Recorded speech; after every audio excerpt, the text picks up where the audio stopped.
Welcome to the Signal Pres podcast.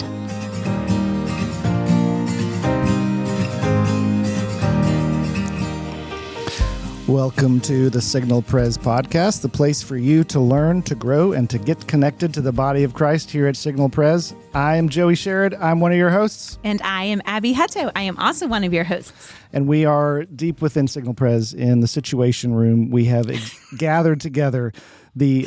We've never called it the Situation Room well, before. It's because now we have a situation because of who's with us right now.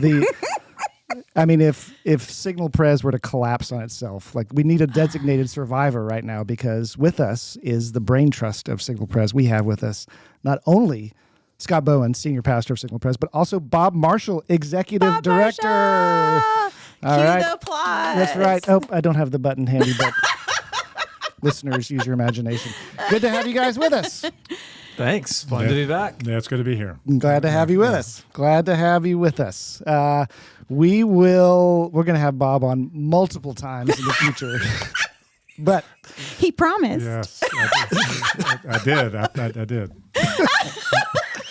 But so we will save the kind of deep dive into getting to know Bob. If you haven't had a chance to get to know him, we're going to go straight to the gauntlet. Straight into getting Abby, to know take it Bob, away. a Skittle. So, Bob, you have never played this game with us before. So, just to explain to you and anyone who is listening that doesn't know, we play Get to Know You a Skittle. You will pull a Skittle from your bag. You'll tell us what color you picked.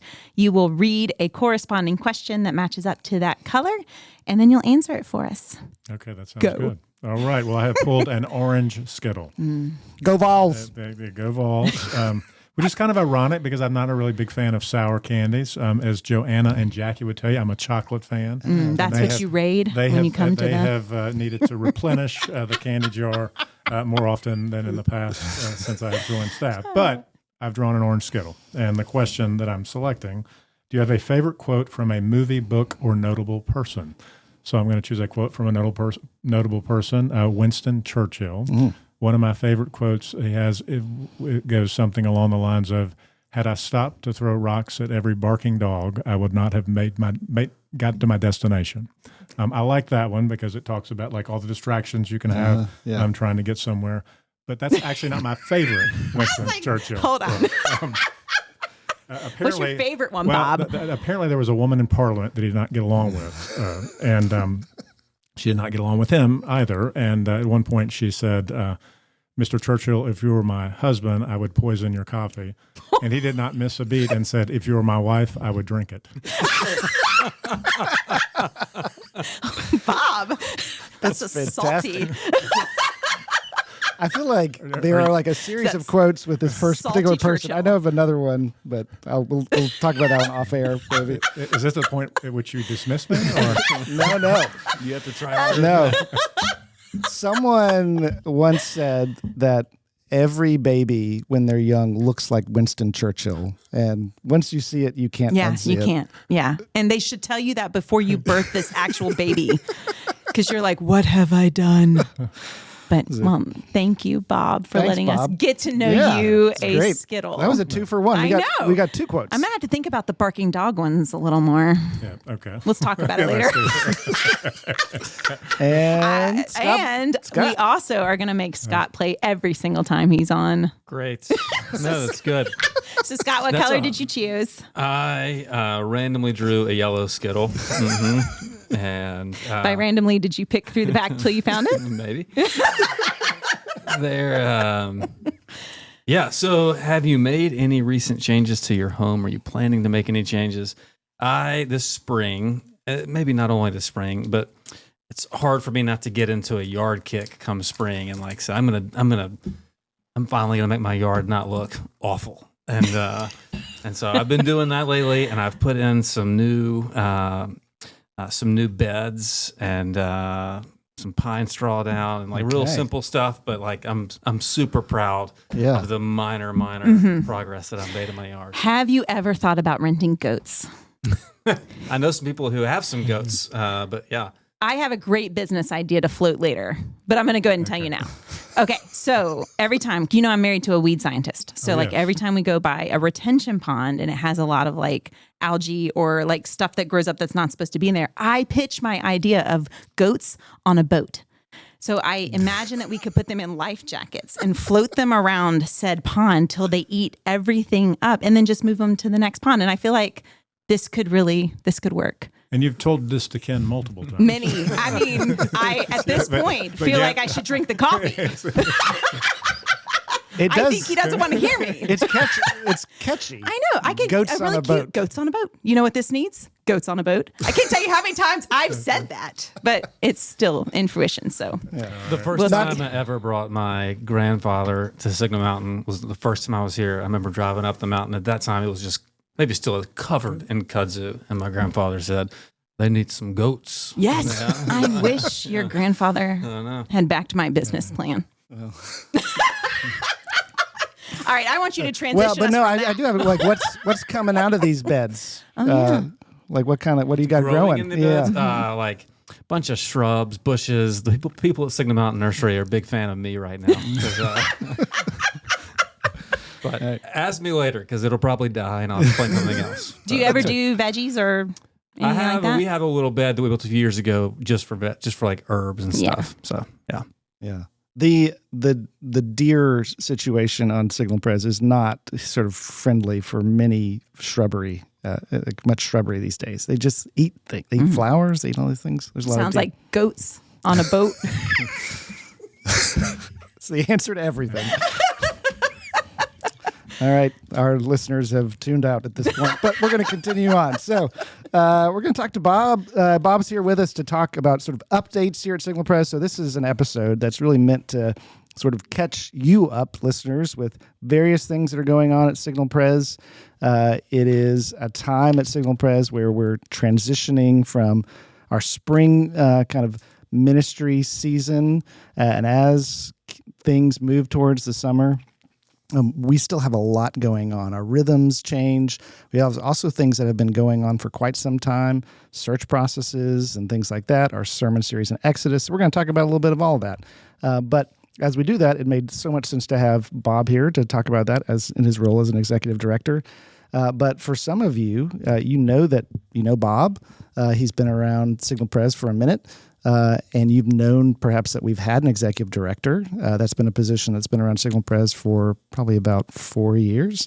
But maybe you don't have a good sense of what Bob does as an executive director. So, Bob, what is an average day? Not that there is an average day in the life of an executive director at Signal Pres, but what do you sort of spend the heart of your time doing here at Signal Pres? Oh, an average day. I'm not sure if I've experienced an average day yet in this first 8 months. I guess when I think about the role, there's a line in my job description that always comes to mind for me, and that's, the heart of what I'm to do is to free up not just the pastors, but the ministry staff to do what God has called them to do.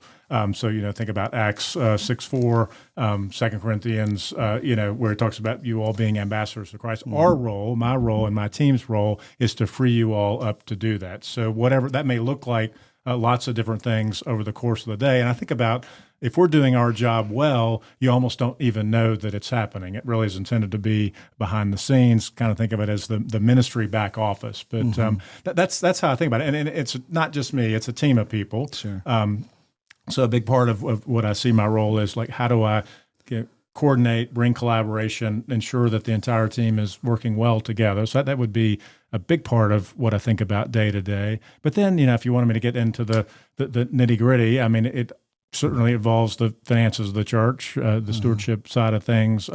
We have, probably people don't know, we have, including part-time people, around 30 folks that serve us in one way or the other as part of the Signal Mountain team. So there's an HR component to it. Good news is Jesse Schwent helps a lot with that, a great person on staff that leads a lot of that. But then I think about the campus.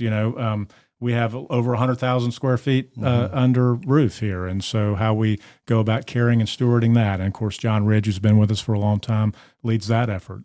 We've got a significant hospitality ministry that Carol Price leads, and that's anything from making sure that we've got coffee on Sunday mornings to big dinners like Ash Wednesday. Then the communications part. Hannah Sutton leads that for us. And actually today, Presbyterian Day School falls under the world that I work in. And so that, Haley and Sarah doing a great job of running that. And then just the ministry coordinators working together. We've got a team of 5 folks that really, ensure that all the administrative functions of the church are working well. So really our goal is for the operation of the church to run smoothly. That's a big part of it. I think the part that I enjoy the most is I do have a chance to work with you guys and the other ministry leaders on various initiatives. Example, with Catherine Payne and Camille Ward, we looked at Wednesday nights and how might we make that better. And of course, I don't bring a whole lot of subject matter expertise to that, but hopefully what I can bring is, help moving a project along or just helping getting initiative going, getting in place. That's probably what I enjoy the most as part of this role. Yeah, that's great. It's been such a gift. And I know that doesn't mean that, if you have a question about building stuff, that Bob's the first person you reach out to or talk to during the middle of the week, but he helps make all those pieces flow together, and it's been such a gift to us to I'd have say you. odds are you're going to ask me a question and I will not know the answer to it. I've been, over the course of this 8 months, people have come up to me and asked me about things, and I've said on a number of occasions, I'm impressed that you think I would know that. But I do know who knows that. That's right. And I can connect you with the right person. Yeah, which is such a gift. Well, and I know the three of us, the rest of us who are here sort of on the podcast, and have really benefited from having Bob in this role for the last 8 months now. I know for me, one of the things I've really appreciated is bringing some kind of strategic sort of focus here at Signal Pres through helping us think explicitly about the goals that we all know that we have, but to really kind of ask, okay, what does it look like to be more intentional and thoughtful and measurable in how we think about those things. That's been a real gift to us as well. I know that Scott and Abby can say similar things. Yeah. Yeah, I agree with that. I think Bob has done everything he said in that job description about freeing us up for ministry. He's done that phenomenally well. I have a high degree of confidence that the things that Bob is supposed to be doing, he's doing, and he's doing them well and thoroughly, and that just gives me a lot of, I think, freedom and confidence. I think too, Bob doesn't. If Bob says he's going to do something, or that we're going to do something, we are going to do it. And so, if we say, "Hey, we should think about Wednesday nights and how we might improve these," we're going to do it, and it's going to go all the way to the completion. And that's wonderful, because a lot of us tend to think, "Oh, we should do this," and then it floats around and never gets done. And Bob will make sure that we do what we say we're going to do and do it well. So, And another of Bob's strengths is to bring all your very many ideas that you're super excited about and have Bob help you actually organize them in a way other people can understand them. And that's how Bob and I work together. So I have personally benefited from Bob's beautiful mind. And I have called your mind beautiful in front of other people. Jesse will attest. No, you're kind. You're all kind. But then we had to talk about the movie and how you're not actually schizophrenic and hear voices. That was a whole nother conversation. So thanks for clarifying. just in case somebody else might have thought that. Russell Crowe. Exactly. Yes. What was the name of that mathematician? I forget. Anyways, That's not the important part. no, It was his pretend friend that. Exactly. Yes. So part of what you've helped us do recently, Bob, is we have 3 ongoing search processes, one of which we were having so much fun that we finished it and we just decided we'd start it again. And so Bob has helped us with 2 of those processes.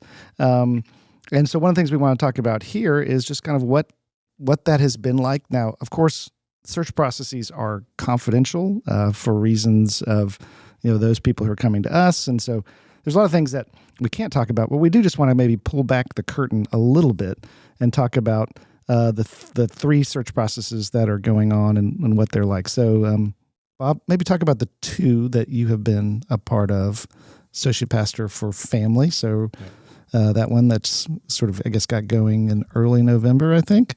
And then the student ministry position as well. Sure. Yeah. Associate Pastor for Families, the role that Andy Cornett had for us. You're right. We started that process kind of end of November. early December. And it's a group of 10 people. I will try to name them all if I leave somebody out. I think Scott might have the list right there. Okay, So yeah. Okay.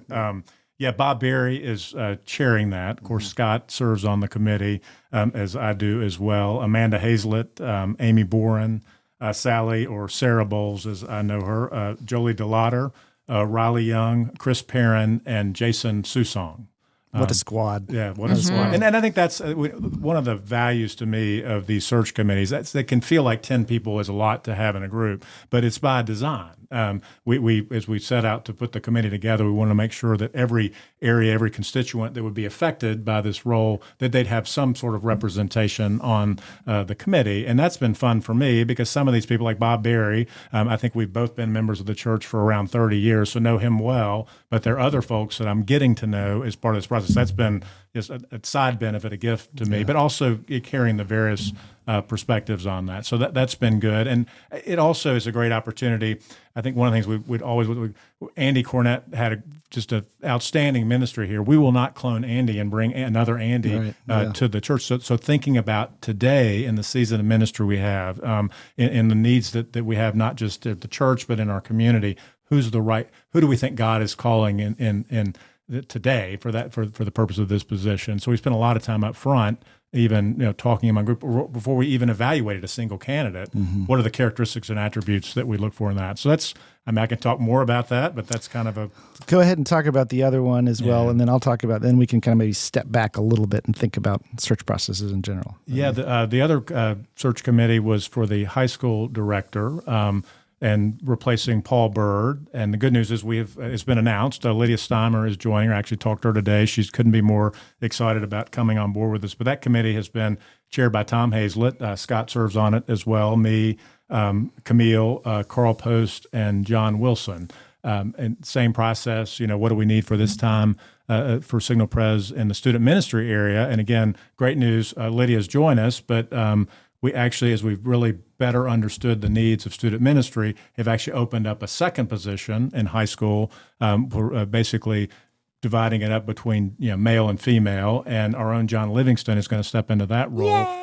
But creates a need for a director for middle school. And so this search committee is going to stay in place, which is so thankful that everybody was willing to do that. And now we set out to search for who will eventually replace John. John stays in his role, doing what he's doing until we get that person in place. But that's where that's headed.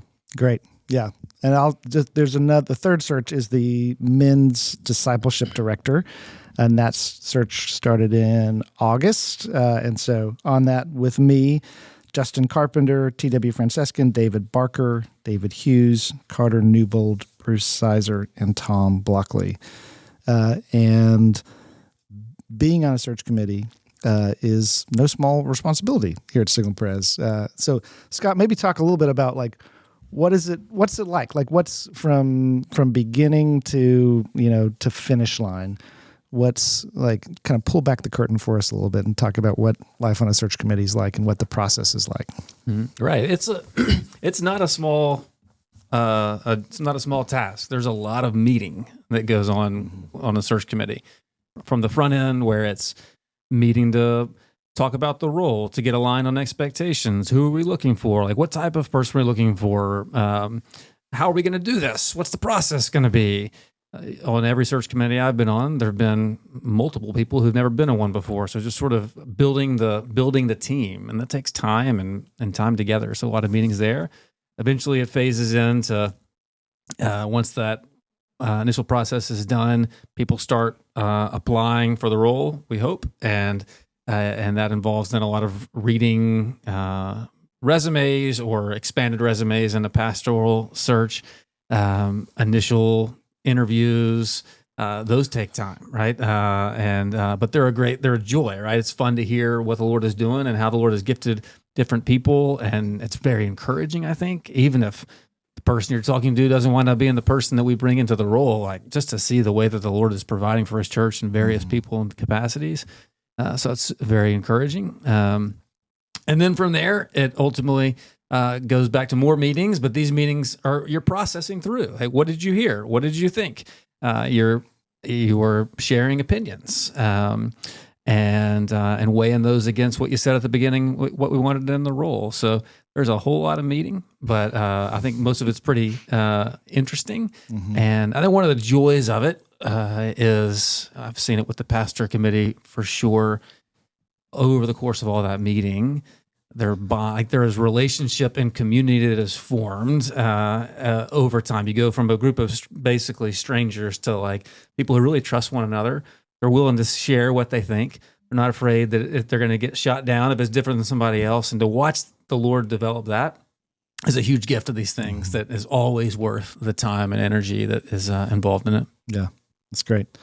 So Scott shared a little bit about kind of some of the things that he's seen kind of God do in the midst of search process. Bob, what about you and the ones that you've been involved in? There's similar things that you can kind of step back and reflect and say, here's just a gift of being a part of this work in the life of the church.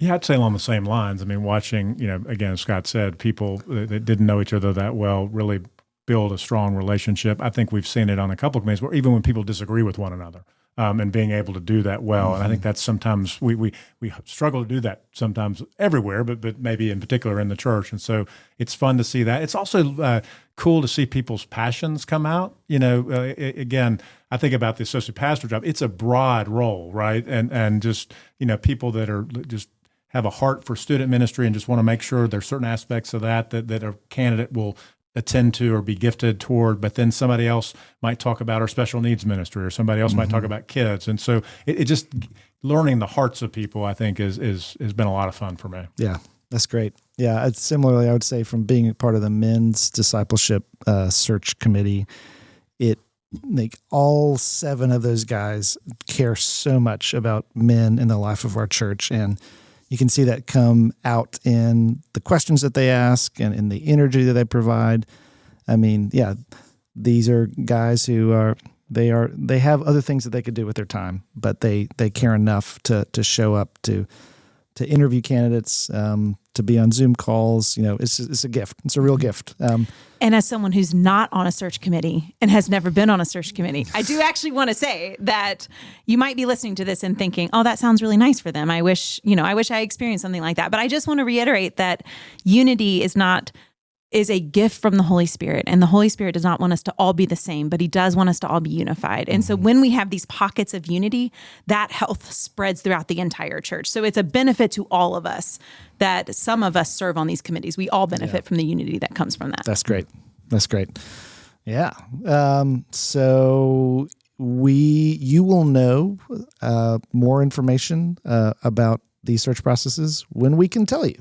That's sort of the nature of these things, is that they are confidential and they are ongoing, and we are always hoping that as soon as we can, we'll be able to let you know who will be in these roles. And is that where the smoke will come out? Oh, I'm sorry. I'm thinking of another. I'm sorry. That's another. I hadn't thought about that. We could do that. Interesting. Yeah.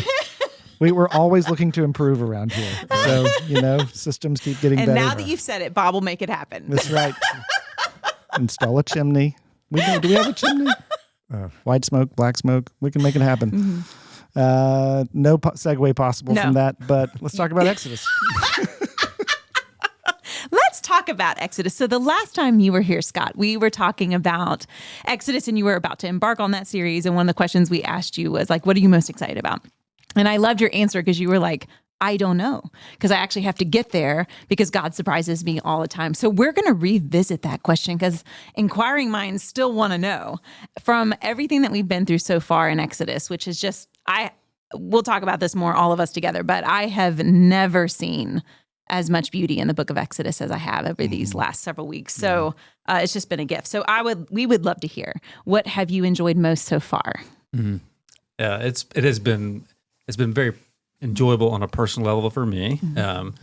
Preaching through a book that I have not preached through before, learning alongside with everybody else, seeing things alongside everybody else. It's been very enjoyable. I think the single most enjoyable part has been, I think we saw it at Easter, and not just on Easter Sunday. We saw it through Holy Week in particular, like just how clear it is that this is one story. The whole of Scripture, right, is one story, and and Jesus is right smack dab at the center of it. And if you ask, how was somebody in the Old Testament saved? Well, they were saved by grace through faith in Christ, who was proclaimed and seen and in shadows and there. And so, for example, Holy Week, we were able to on Maundy, Thursday, talk about the Passover meal.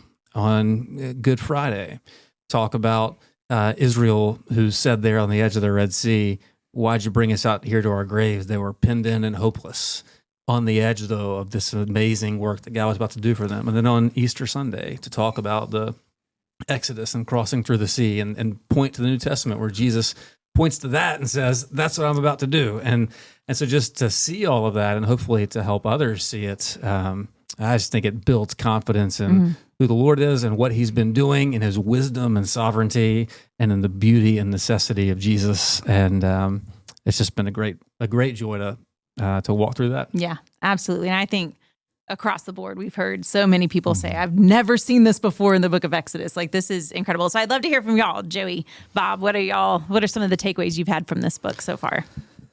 Yeah, I mean, I think that in between chapter 5 and chapter 15, just the depth and the richness of God preparing His people to know who He is has been just really and just the way that we have taken our time through those chapters. It's clear that God wants His people to know His identity. And so that was displayed in the plagues. It was displayed in how all of it unfolded in the way that it did. I mean, God clearly could have taken less time to deliver His people because He's God. But He wanted to give His people a history to remember and certain things to do to remember. As we the Passover meal, the Exodus itself, the song that Moses sang and Miriam sang that we talked about this past Sunday. So it's just been really, really rich to think about how God just wants to give His people this rich history, so that when we inevitably forget who He is and what He's done, we can call back on these experiences and things that He's done. And as Scott was saying, just the New Testament echoes of all of that are, I think one of the things, kind of the common refrains during worship planning on Tuesday mornings, as we talk about the text each week, is just how central Exodus is when we're wondering, okay, where does it show up in the New Testament? How does this apply in our lives? There's just so much there to talk about. It really is just the central Old Testament thing that Jesus takes up and deepens and expands. In the Exodus is everywhere. That's right. What about you, Bob? Yeah, I think the first thing that sticks out to me was the Good Friday service, and the verse that the Lord will fight for you, and all you need to do is remain silent. And for me, I'm a spoiler alert, I'm a to-do list guy, and I want to be able to do and do and do and do. And that was just such a refreshment to my soul that I'm completely dependent upon Jesus, and really He will fight for me. So I love that. It's also created some great moments within our family. The passage around when God put them out on a pathway that wasn't straight, right? It had twists and turns. And so Leanne and I are in a stage of life where we can now look back and we see things that didn't make a whole lot of sense to us at the time, but wow, what a plan God had for us, what a path He had us on. And even our kids are now young adults and they're trying to figure it out. And so having great conversations with them, trust in the Lord in the path that He's got you on. So that's been really cool. And then Joey talked about it as well, but just the overall connection, I thought pointing to Revelation on Sunday, we just had a great moment in our community group around that as well, just seeing the enduring songs and how do we become people that sing the enduring songs and not the ones that fade away. Yeah. Yeah. I mean, I think too, Good Friday for me was just incredible. And just thinking through the strange routes when you're on them are awful. When you're why am I here? And how did I get backed up into a Red Sea? And why is this army coming? And just I really resonated with that, panic that the people felt. And yet to know that God had directed their paths intentionally. And just, Scott, how you brought that out several times throughout several sermons, that this is no accident. Like, God has put them on this route, and it is so that they will see his glory, and it is so that he will bring them through, and they will have no other response but to sing. And I just think that's so beautiful, because every one of us is living in an unfinished story until we see Jesus face to face. And we all need that encouragement that Exodus brings. So it has been wonderful. I will say, this weekend, I was talking to somebody, and she said, I have never heard anybody preach on that weird story about Moses and Zipporah and circumcising their sons. And I was like, oh my gosh, I have. Because my pastors didn't skip it. I was real proud of you in that moment, Joey. Oh, thanks. But even just the weird stuff, it works. It's there for a reason, and it's Absolutely. showing us something really important. So I think this is sort of editorial. I don't know where this fits, but y'all mentioned Good Friday, and I just want to say, like, there are these moments in the life of the church and our life as believers where it's like the Lord seems to show up in a way that is mysterious, and he's always present, always working. But there's just times when I think we feel his presence and care in a real way. And I don't know, I can put nothing on it. Have nothing to do with anything that we planned or anybody, but just Good Friday this year seemed to be one of those moments. I've heard just so much of similar comments, and it was just a special day in the life of the church. It's a small service in Mar Chapel. It's not recorded. No one can go back and listen to it. I think partly to remind us, this is nothing about y'all, what y'all did. This is just the Lord just sort of showing up and caring for his people in a way. So, but it was just one of those markers, or one of those moments that I'm really thankful for. absolutely, That's great. I will definitely treasure that. So we are excited to talk about moving forward. So as we've been thinking through this whole idea of our forefathers who are going through Exodus, and they keep referring back to, this is the God of our fathers. This is the God of Abraham and of Isaac and of Jacob. The thought came to us that what if we spent the summer looking at those very fathers, and we look at our patriarchs over the course of the summer. So we have some wonderful ways to interact with that. I will cover one, and then I'll pitch it over to you, Joey, to talk about our summer Sunday nights. But we have a reading plan that we'll be rolling out later on in the month of May that will cover the life of Abraham all the way to Joseph. Because remember, whose bones got carried out during the book of Exodus? That's not a rhetorical question, guys. Joseph's. Yeah. So his bones matter. And so we're going to look back and see, like, these things that we've been reading about on Sunday mornings, we get to go back and do in depth. So we'll have a reading plan for all of us to follow. It will be an abbreviated reading plan because, as many people have told me, we like to spend time with Jesus by the pool during the summer and at the beach. So this reading plan is not going to be as intense as the one we did at the beginning of the year when we were all gung-ho about our goals. This is more of like a Jesus by the pool reading plan that we will enjoy together over the course of the summer. And we'll have podcasts that go along with that in the same way that we did at the beginning of the calendar year, where we'll cover some of the more difficult parts that you might have questions about. So Joey and I will help you along the way with that. And then we'll cover a lot of that same content on our summer nights at Signal Pres. So Joey, what would you like us to know about that? Yeah, and I'll just say, before I just talk about that, is that if you are one of those people who is still developing like a relationship with Scripture, which on some level we all are, right? I do think that the patriarchs are just a wonderful place to start, because it's at the beginning of God's story. So there's not, you don't need to feel like, oh gosh, there's all this stuff that I've already missed, right? You haven't. Like, you're at the very beginning of the story. And I just think the three that we're looking at, Abraham and Jacob and Joseph, are such compelling people. And that Hebrew narrative is not overly verbose, which makes your reading plan easier. But if you imaginatively engage with these men, I just think you will, you will be pleased and just grabbed. And I can point to a time in my life where I was reading the book of Genesis, and reading the life of Jacob in particular was just a really meaningful thing. So read along.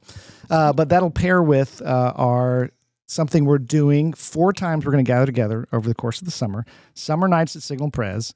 So on your calendars, go ahead and mark out June 8th, June 22nd, July 13th, and July 20th, because we're going to gather together as an entire church family to come together, share a meal, hear Bible teaching from a wonderfully talented Bible teacher for the first 3 of those times together, and then just spend time together as an entire church family of all ages. And if I was going to kind of sort of describe the kind of thing that we're trying to capture, it is the experience that happens at Signal Pres in many ways where the church family gathers together in a room and we just get to enjoy being together, where we're not necessarily split up into our various ages and stages, which is necessary, and we do that on Wednesday nights, but we all get to be together. I get to spend time with someone from a couple generations ahead of me who I might not otherwise interact with. And then I also get to be around somebody else's kids, who I don't get to know. It's just a great time, and we're going to gather together those 4 Sunday evenings. They are great if you can come to all of them, but your travel may prohibit that. Mm-hmm. So if you come to 1, or if you come to 2, or if you come to 3, it'll just be a good time to gather together. I think we've got some great food options of food trucks, and we're going to cook s'mores and all sorts of various things. Our administrative team is handling that, right, Bob? They are. It's been a great collaborative effort. There's going to be fire, I think. That's exciting. In controlled experiences. Yes, exactly. We'll be careful with that. Lots of fun and games. Yeah. There's a talent show, I believe, June the 22nd. Not everybody will have to audition, but there's a great audition on Sunday morning with our soloist that sang for us. No, I just think it's one when we all get together, and when we've been doing more of that lately. I think about whether it's Ash Wednesday meal before, or I think about the time we had together around Advent. It's just for the reasons Joey cited. Just when we all can be together, certainly hearing great teaching, but also just getting to know one another, having fun with one another. I think it's it's a beautiful thing. Yeah, absolutely. All right, I have one more question about Exodus, but is there anything else you want to tell us about Summer Sunday Nights at Signal Pres that you're excited about? I'm excited that we're doing it. Yeah. I think it's going to be great. Okay, so we have these 4 opportunities to gather, but something you can do even when you travel. You can watch the YouTube channel and tune into our sermons, because we still have more Exodus to go. And so tell us what are you kind of like thinking about moving forward? What are you excited about? What do you want us to know about moving forward in Exodus? So we are gonna we will be in Exodus through the summer. We're gonna, for the next few weeks, we're gonna hit the gas and speed up a little bit. This coming Sunday is a sort of a bigger chunk. We'll take some bigger chunks, get the themes, and then we're gonna slam the brakes when we get to chapter 20 and go 10 weeks on one commandment each week. And I think that starts, if memory serves, that starts on Memorial Day weekend, and then runs through basically, do the math, 10 weeks after that. It gets us through basically most of the summer. We're going to be in the 10 Commandments, and I'm really, really excited about the chance to walk through those. I think there's a lot of things that people bring into the story when they think about the 10 Commandments, and I'm excited about seeing them in context, thinking about the way those 2 are part of the bigger story. It should be a good time. Yeah, I'm excited. And again, I just want to reiterate, I was out of town this past Sunday, but it was so easy. Even while I was driving, to tune into the YouTube channel and get to hear the service. And obviously we want to be together in person, but if we're out of town, that's a great way to still stay current. So when you jump in, you're right there with everybody else. And also, you don't want to miss Scott singing on stage or telling us about what he views as a one-hit wonder. So there's some debate over whether or not Bop is a one-hit wonder. We've heard fierce debate. Yeah, it's one of the more controversial things that's happened in the life of our church. Surprisingly controversial. So we're going to keep the controversy going, and let's each of us, as we end our time together, let's just hit our favorite one-hit wonders. Joey, start us off. Well, this question was articulated not long before we began, so this is a tentative answer. But I will say, be young, be foolish, but be happy by the Tams. It's an old one. It isn't Oldie but a goodie. I think you have to know these for them to know that. I know that. It just proves the point. Yeah, there we go. Come on. The TAMs. Go listen to it. We'll put it in the show notes. The show notes. Those don't exist if you go looking for them. Bob, what you got? There is nothing tentative about my answer. It has to be Safety Dance by Men Without Hats. An incredible answer. You might want to add that to the show notes. Okay. Incredible. Oh my gosh. All right, Scott. I'm not going to apologize to To all you handsome Here I stand. I can do no other. But I will not name them now. I will say my favorite is I'm Gonna Be by the Proclaimers. That's strong. Otherwise, you That's probably strong. know it is I 500. Would walk 500 miles. I was 500 going to miles. say that Yeah. too, but I don't think that's a one hit. Is that one hit? Which other Proclaimers song? do I you don't like? know. Yeah, okay. So maybe. Right. All right, and because I couldn't think of anything, I'm just going to end us with a really fast story. So, as some of you know, wait, no, I can't, 'cause I wait. was going to sing that one. How about but something he about the took Bay it. He City took it. Rollers? What? See, you guys. What about I'll Be There For You by the Rembrandts? You Oh know, my there's- gosh. the That okay, Browns, yeah. yes, because I was an avid Friends fan. So, all right, well, okay, fast story. My dad was a pastor, and I have many awkward pastor kid stories. But one of my favorites was when he would stand up there and say, like that popular song by Bette Midler, "The Wind Beneath My Wings." And as a middle schooler, I would just like melt in my seat because I'm like, oh my gosh, my dad is such a loser. But there's no way your kids thought that when you were singing the Chicago's They ask Cubs me to song. do it every week. I bet they do. That's right. So on that note, we might be the wind beneath your wings, but That's right. we have to sign off. Did you ever know that you're my hero? Thanks for listening to the Single Press podcast. We will see you next time. We got some great episodes coming up. See you then.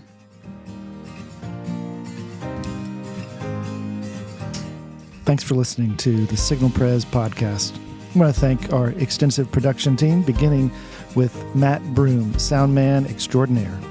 And thank you to Hannah Sutton and Jackie Carpenter for helping us out with all of our technical difficulties and making it possible for you to listen to this podcast.